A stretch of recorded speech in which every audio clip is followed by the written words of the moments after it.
Halo anak-anak semua, bagaimana kabar kalian hari ini? Semoga kalian semua dalam keadaan yang baik ya. Sebelum kita mulai pelajaran kita pada pagi hari ini, marilah kita berdoa menurut kepercayaan kita masing-masing. Berdoa dimulai. Anak-anak semua, hari ini kita akan belajar tema 4, berbagai pekerjaan. Subtema 2, pekerjaan di sekitarku, dengan muatan pelajaran bahasa Indonesia, IPA dan IPS. Selamat belajar. Anak-anak semua, pernahkah kamu membaca sebuah buku cerita atau dongeng? Apa judul cerita yang pernah kalian baca? Membaca buku cerita atau dongeng merupakan kegiatan yang mengasihkan. Tema-tema yang diangkat dapat berguna sebagai sarana menanamkan nilai dan norma kehidupan. Selain itu juga, cerita anak juga membantu mengasah keterampilan berbahasa melalui kegiatan mengomentari atau memberikan pendapat.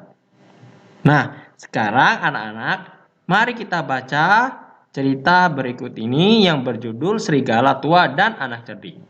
Kemudian kalian berikan pendapat kalian berdasarkan cerita ini. Nah, mari sama-sama kita baca. Serigala Tua dan Anak Kambing Cerdik. Dahulu kala ada seekor serigala tua yang licik. Ia suka sekali memangsa kambing gunung. Namun, ia tidak kuat lagi mengejar kambing sambil memanjat tebing gunung.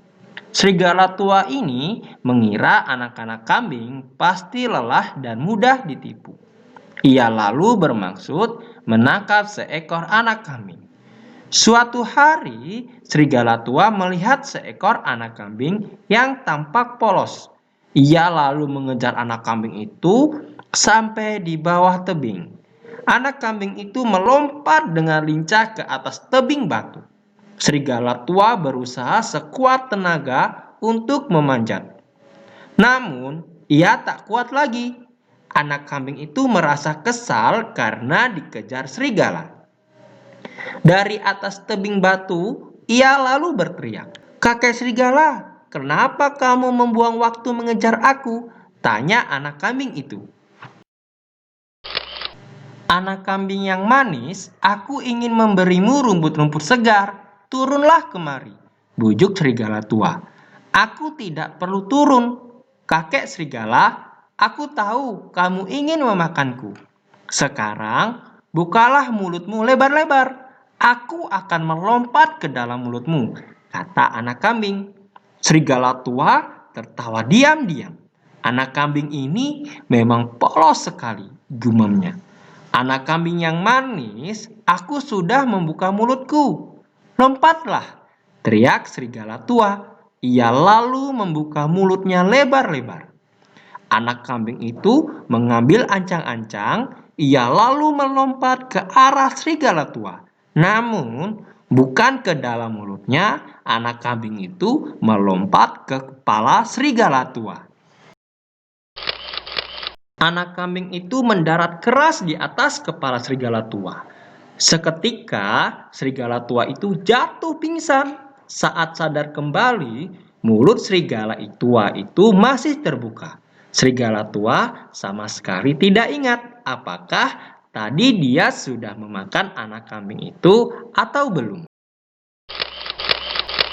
Anak-anak, tadi kita sudah bersama-sama membaca sebuah cerita. Sekarang, tulislah pendapatmu mengenai tokoh-tokoh dalam cerita yang berjudul Serigala Tua dan Anak Kambing yang Cerdik. Setelah anak-anak memberikan pendapat mengenai tokoh Serigala Tua dan Anak Kambing yang Cerdik, sekarang anak-anak coba perhatikan gambar ini. Menurut kalian, kira-kira ini gambar apa ya? Benar sekali, ini adalah gambar seorang nelayan. Nelayan adalah salah satu pekerjaan yang memanfaatkan sumber daya alam. Nelayan menangkap ikan harus menggunakan cara yang tidak merusak lingkungan. Namun, ada beberapa nelayan yang menangkap ikan dengan cara yang tidak ramah lingkungan. Bila kita melihat sekarang ini, banyak yang menangkap ikan dengan pukat harimau dan bahan peledak. Semua itu adalah cara menangkap ikan yang tidak ramah lingkungan. Pukat harimau adalah jaring sangat besar sehingga semua makhluk hidup laut dapat terjaring. Sedangkan bom ikan adalah cara menangkap ikan dengan bahan peledak. Cara ini dapat menyebabkan hancurnya terumbu karang dan habitat ikan.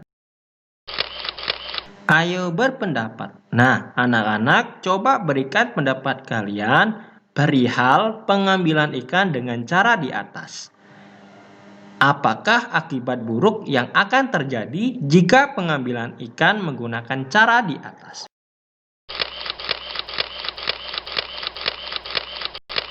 Anak-anak, amatilah gambar berikut. Tahukah kamu bagaimana ikan yang ditangkap bisa kita makan? Hasil tangkapan ikan dijual ke pedagang ikan di pelelangan ikan. Dari tempat pelelangan itulah dikirim ke pasar-pasar dan akhirnya dijual oleh penjual ikan dan oleh konsumen. Penjual ikan dan konsumen wajib menjaga kebersihan pangan dengan cara mencuci ikan dengan bersih.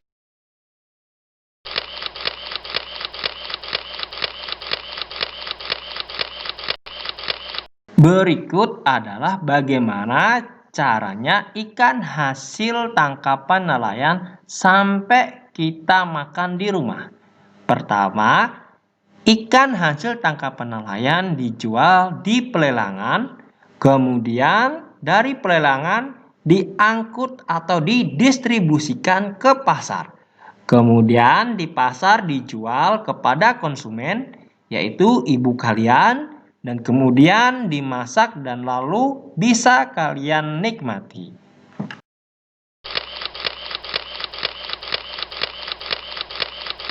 Dalam kegiatan jual beli, ada yang berupa barang dan ada pula yang berupa jasa.